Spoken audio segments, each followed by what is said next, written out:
Hello les gars, j'espère que vous allez bien. On est mercredi donc on se retrouve pour une nouvelle vidéo et aujourd'hui on se retrouve pour parler de boîtes de nuit. On m'a souvent demandé de faire des vidéos sur les boîtes de nuit. J'attendais un petit peu parce que normalement j'avais une autre vidéo en préparation mais le montage est très long, donc je vais vous faire une petite vidéo intermédiaire où là je vais vous noter les boîtes de nuit que j'ai pu faire en Corée du Sud. Mais les gars, avant de commencer cette vidéo, comme d'habitude n'oubliez pas de vous abonner à cette chaîne YouTube si c'est pas déjà fait. Je sors 2 vidéos par semaine, une le mercredi, une le dimanche, donc n'hésitez pas à activer la cloche de notification pour être au courant de toutes ces nouvelles petites sorties.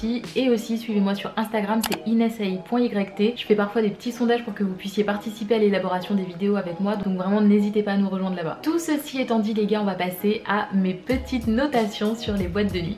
J'ai sélectionné des boîtes de nuit, donc j'en ai à peu près 8 et en fait j'ai choisi non pas toutes les boîtes de nuit que j'ai pu faire en Corée du Sud parce qu'il y en a eu beaucoup, mais j'ai surtout choisi les boîtes de nuit que j'ai fait le plus souvent, les boîtes de nuit où j'allais assez régulièrement, etc.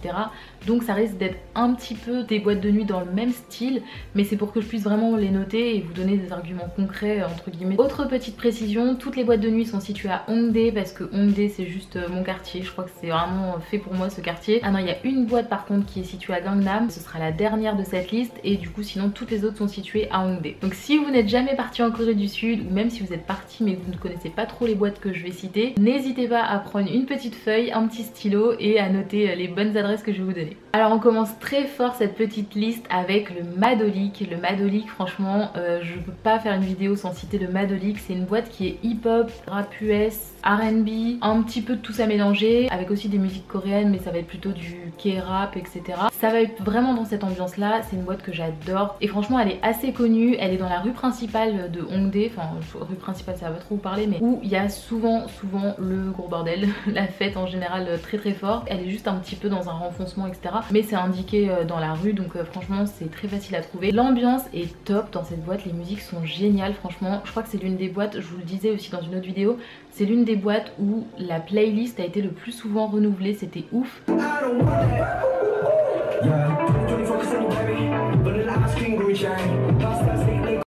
Il changeait souvent de DJ, ou je sais pas si le DJ c'était le même, mais il changeait souvent de playlist. En tout cas c'était trop stylé et c'était aussi l'une des rares boîtes où j'ai entendu des remixes en direct, où j'ai vraiment entendu des DJ faire un petit peu des sons à leur sauce, etc. Je vais vous mettre un petit extrait parce que je crois que j'ai un petit extrait d'un DJ par exemple qui fait un peu son truc et tout.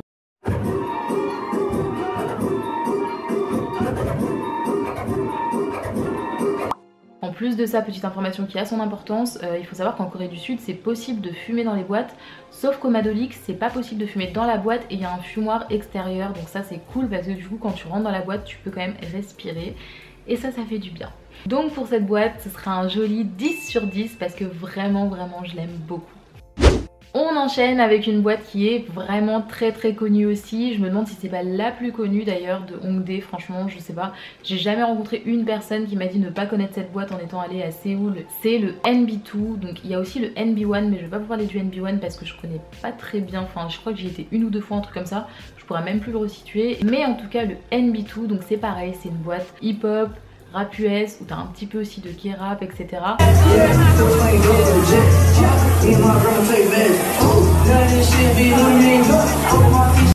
L'avantage énorme de cette boîte c'est qu'elle est immense, elle est très grande franchement. Il y a un étage en haut où il y a un bar, il y a un étage en bas où il y a aussi un bar et la scène et tout, enfin pas la scène mais genre l'estrade où tu peux danser, etc. Le seul problème vraiment que je vois au NB2, parce que la musique est vraiment cool et l'ambiance est cool, mais le seul problème c'est que c'est vraiment une boîte qui au fil des années je trouve est devenue hyper bondée, pleine à craquer et c'est devenu vraiment impraticable.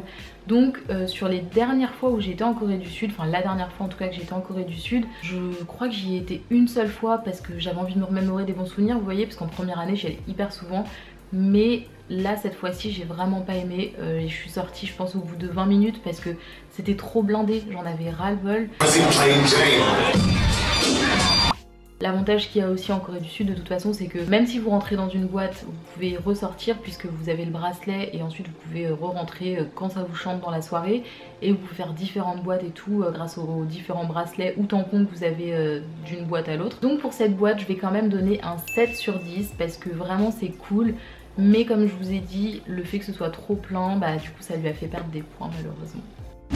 On enchaîne ensuite avec la troisième boîte et la troisième boîte c'est le Sinkhole. Alors le Sinkhole c'est une boîte que j'ai connue quand je suis partie en Corée du Sud pendant un mois, donc c'était l'année suivante mon échange universitaire. Et là franchement j'avais adoré, c'était trop stylé. C'était vraiment une nouvelle boîte, il n'y avait pas en fait cette boîte je crois, en tout cas je l'ai jamais vue quand j'étais en échange universitaire, donc c'était tout nouveau. Ambiance très tamisée, très rouge, vraiment stylé, pareil placé dans la même rue que le Madolik en fait finalement. Pareil les musiques sont vraiment cool. Rap US, hip-hop, R&B, je sais même pas si je vous le répéter à chaque boîte parce que c'est toujours ça. En tout cas si je vous dis rien pour les prochaines c'est que c'est le même style, c'est que c'est rap US, hip-hop, R&B, tout ça. Mais du coup ouais le Sinkhole, vraiment grosse découverte, trop stylé. Quand je suis partie pendant un mois c'était trop cool. Après je suis repartie donc pendant 2 semaines, donc l'année encore suivante. Et le Sinkhole j'ai kiffé aussi parce que c'est vraiment sympa. Mais il y a un truc qui m'a dérangé, c'est que déjà la première année c'était bondé, hein, on va pas se mentir. Mais la deuxième année c'était encore pire. Mais encore pire, et c'est vraiment petit. Autant le NB2 c'est bondé mais au moins c'est grand, même si bon ça arrange pas grand chose, mais en tout cas le Sinkhole non seulement c'est bondé mais en plus c'est petit, donc vraiment tu te marches dessus.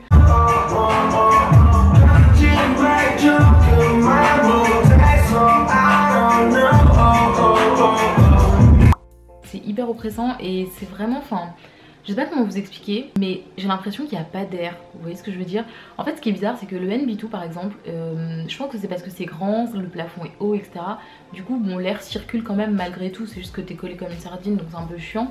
Mais le Sinkhole il n'y a pas d'air les gars, il n'y a pas d'air. D'ailleurs petite astuce pour ceux qui iront prochainement, vers les toilettes, donc vraiment quand on rentre dans le Sinkhole, sur la gauche de la boîte, si on se met face un petit peu au logo qui est sur le mur, il y a une grosse climatisation et en fait la plupart des gens se mettent là secrètement pour prendre un petit peu l'air, et moi c'est exactement ce que je faisais, je me mettais aussi là-bas. Il fait super chaud, c'est un peu compliqué, mais pareil c'est dommage parce que l'ambiance est vraiment top.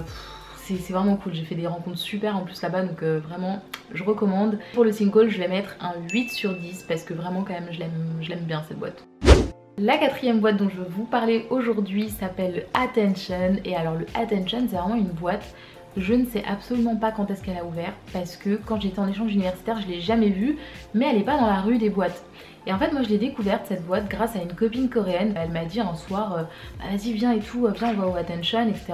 Et franchement j'ai surkiffé, c'est trop bien, et pour le coup merci mon dieu c'est pas bondé. Alors il y a du monde hein, franchement il y a du monde, mais voilà c'est plus quota boîte classique on va dire. Donc pareil c'est un petit peu rap US etc. Il y a un peu plus de mixité au niveau de la musique quand même, il y a aussi des musiques un peu de K-pop par moment etc. Des musiques un peu plus pop, plus actuelles, d'un peu tous les styles, mais globalement c'est quand même un petit peu rap US, hip-hop et tout. Et c'est une vraie bonne découverte parce que comme je vous dis je connaissais pas du tout et j'ai vraiment toujours passé des super soirées dans cette boîte, donc franchement rien à dire, elle est vraiment top.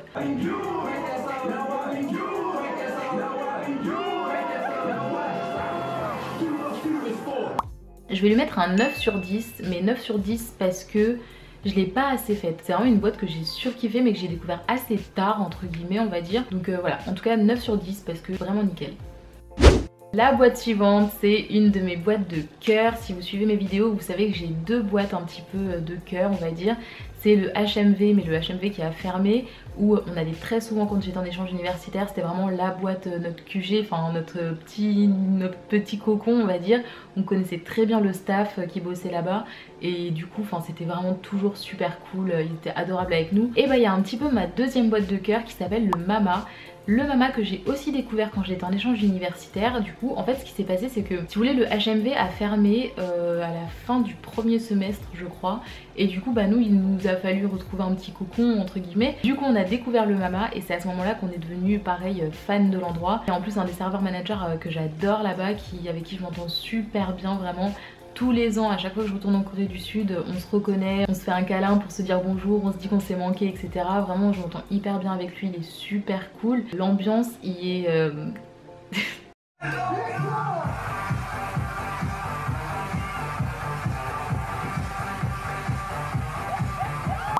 C'est vraiment une boîte où on a passé des tellement bons moments. Et alors au niveau du style de musique par contre ça n'a rien à voir avec les autres. Là c'est vraiment tout public, il y a vraiment de tout qui passe. Je sais même pas comment est-ce qu'ils ont choisi leur playlist etc.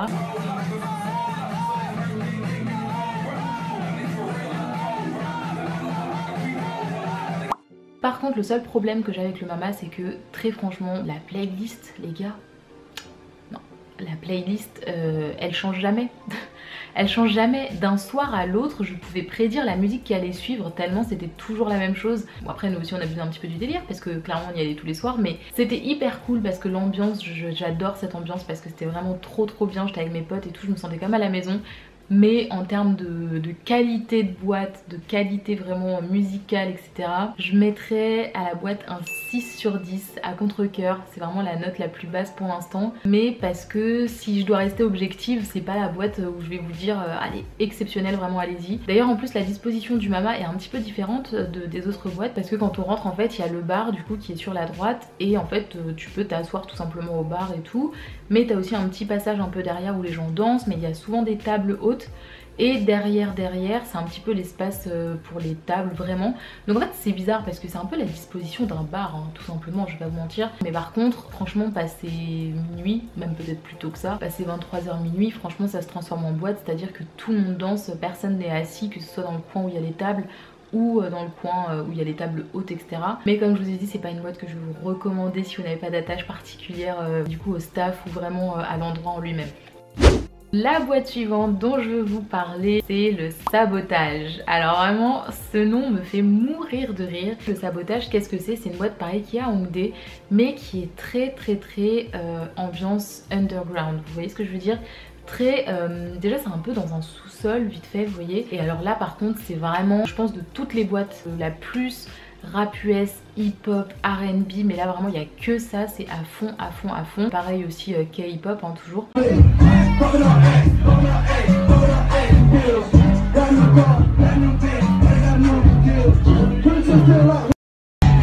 C'est vraiment que ça et en fait on sent même dans les fréquentations, enfin dans les gens qui viennent au Sabotage, un petit peu une différence entre le Sabotage et les autres boîtes. Genre les autres boîtes c'est un peu plus rap US grand public tout ça, alors que là c'est vraiment un choix vraiment éclairé entre guillemets d'aller à cet endroit là. Je passe des bonnes soirées là-bas mais c'est vraiment pas une boîte où je pourrais passer toute une soirée, vous voyez ce que je veux dire. Autant au Madolic, au Sinkhole si c'était un peu moins bondé, au NB2, enfin tout ça c'est vraiment des boîtes où je pourrais vraiment passer toute une soirée. Au Sabotage j'ai un petit peu du mal, je sais pas pourquoi, c'est vraiment la vibe, enfin vous savez il y a des moments où on ressent un peu des endroits etc. Par contre j'ai ma pote Anta qui elle adore le Sabotage, c'est vraiment sa référence plus donc du coup j'y vais à chaque fois que je suis avec elle etc. C'est vraiment la boîte où tu t'y attends pas, genre comme quand on passait devant en première année, au début, et qu'on était en mode what the fuck is this, on voit un escalier qui descend, on était vraiment en mode ouais bof, tu vois. Ça a un effet de surprise, genre, t'y vas, tu descends, tu t'attends trop à rien, il fait tout noir, et au final, genre, c'est grave bon délire, genre, pour ceux qui sont grave fans de hip-hop, R&B, rap, US, KR, ils vont trouver leur bonheur au Sabotage, début de soirée, même enfin en pleine nuit genre, c'est pas cher l'entrée, quand elle est payante l'entrée elle est pas chère en plus, bonnes vibes et tout, maintenant il y en a deux mais c'est pas très grand, ils changent souvent les DJ, donc franchement un bon délire. Moi j'y suis allée toute seule et en vrai c'était grave kiffant, genre les gens ils sont trop sympas. Voilà c'est mon avis du Sabotage. Vous voyez par exemple, alors je veux pas faire un cliché, mais vous voyez quand on parle des fuckboys, surtout en Corée généralement on a le terme fuckboy assez facile, et bah là c'est vraiment l'endroit de Hongdae, en tout cas dans les boîtes que j'ai pu faire, qui regroupe le plus de fuckboys, de vrais fuckboys de Hongdae, et où il y a le moins de mixité un petit peu de personnes, vous voyez ce que je veux dire? Genre il y a moins de personnes qui vont être un peu moins intéressées par le rap US et tout, non j'ai l'impression que là tout le monde est là pour ça. Et c'est très assumé, donc voilà, c'est une ambiance particulière mais c'est cool aussi. Donc pour cette boîte, le Sabotage, je vais mettre un 7 sur 10 parce que c'est quand même de la musique qui je trouve assez qualitative. Après voilà, c'est comme je vous ai dit, c'est une vibe différente. La 7e boîte de cette vidéo de notation, ça va être le Club International. Je vous avoue que je ne me rappelle plus comment est-ce qu'il s'appelle, donc je vais retrouver sur internet, je pense que je vous mettrai ça quelque part sur la vidéo. Mais en gros c'est une boîte que j'ai découverte très tardivement. Alors vraiment très tardivement, j'ai découverte, je crois que je l'ai découverte à mon dernier voyage en Corée du Sud où je suis partie pendant 2 semaines, j'en suis presque sûre même. C'est sur le trottoir opposé au Mama, donc c'est vraiment juste en face. C'est une boîte qui est ouverte très tard et moi ce que j'avais l'habitude de faire c'était de l'utiliser en boîte d'after. Donc j'y suis jamais allée pendant la soirée classique entre guillemets jusqu'à 5h du matin.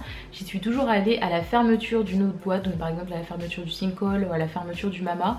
et j'y suis allée je sais pas de 6h du matin à 10h parce que je vous ai pas dit là dans la vidéo, mais certaines boîtes en Corée du Sud ferment extrêmement tard. Le Madolik en fait partie, du coup le club international aussi en fait partie, ça ferme vers 10-11 heures selon les jours, et c'est à ce moment là moi que j'allais du coup au club international et c'était vraiment sympa, franchement c'était hyper cool, j'aime bien l'ambiance qui est là-bas. Au niveau des musiques, je vais pas vous cacher, il y a vraiment de tout, c'est pareil. C'est assez mélangé franchement. Après les playlists étaient sympas, ça m'a ni marqué ni choqué, donc c'était vraiment tranquille quoi. En plus c'était marrant parce que en fait quand j'étais en échange universitaire j'ai rencontré forcément des étudiants étrangers et tout, que j'ai pu revoir quand je suis repartie les différentes fois en vacances. Et je sais pas pourquoi dans le club international, parce qu'en vrai le club il a d'international que son nom, hein, il y avait des Coréens aussi. Mais du coup c'était toujours à cet endroit là que je recroisais mes anciens potes mes potes de classe etc. qui étaient toujours en Corée du Sud. Donc c'était assez marrant dans ce club là. J'ai fait des très bonnes soirées, pareil, vraiment c'était super cool, j'ai bien kiffé. Rien d'extraordinaire vous voyez, mais genre c'était vraiment agréable, ouais c'était juste agréable. Donc pour ce club j'ai décidé de mettre la note de 7 sur 10 parce que c'était sympa et que je l'ai découverte relativement tard aussi. Donc je vais juger vraiment pleinement en ayant fait énormément de soirées et tout. Et enfin la dernière boîte de cette vidéo les gars s'appelle l'Octagone, qu'on ne présente plus. C'est l'une des meilleures boîtes du monde selon les classements, donc vraiment trop stylé. L'Octagone se situe donc à Gangnam. Donc pour ceux qui savent pas, Gangnam c'est un petit peu le quartier qui est réputé un peu riche de Séoul. Et en fait donc l'Octagone c'est une boîte qui est énormissime, genre vraiment qui est énormissime. Pour vous faire un peu la comparaison, ça serait un peu le duplex, vous voyez la boîte duplex sur Paris. C'est un peu le duplex de Séoul, vous voyez. Donc c'est une boîte où il y a plusieurs salles. Il y a vraiment, je crois qu'il y a 3 ou 4 salles, un truc comme ça, avec des ambiances un peu différentes dans chaque salle. Donc c'est hyper stylé. Donc il y en a vraiment pour tous les goûts là pour le coup. Il y a aussi une partie hip-hop, rap US et tout où j'étais assez souvent. Mais il y a de tout et toutes les salles sont très cool. Là ça fait vraiment, boîte de nuit comme on l'entend dans l'imaginaire un petit peu, vous voyez ce que je veux dire. Genre un grand endroit où il y a plein de monde, où il y a des lumières dans tous les sens, où ça va dans tous les sens, où voilà il y a des tables, il y a des côtés VIP, il y a des endroits où on peut pas aller, il y a des couloirs entre les salles, il y a un étage et tout, vraiment c'est immense. Et j'ai été à l'Octagone je crois 2 ou 3 fois, un truc comme ça, mais ça vaut vraiment le coup. Alors par contre la seule chose c'est que c'est un petit peu cher, je vous avoue. Je crois que l'entrée est à 30 000 won, cher pour la Corée du Sud hein.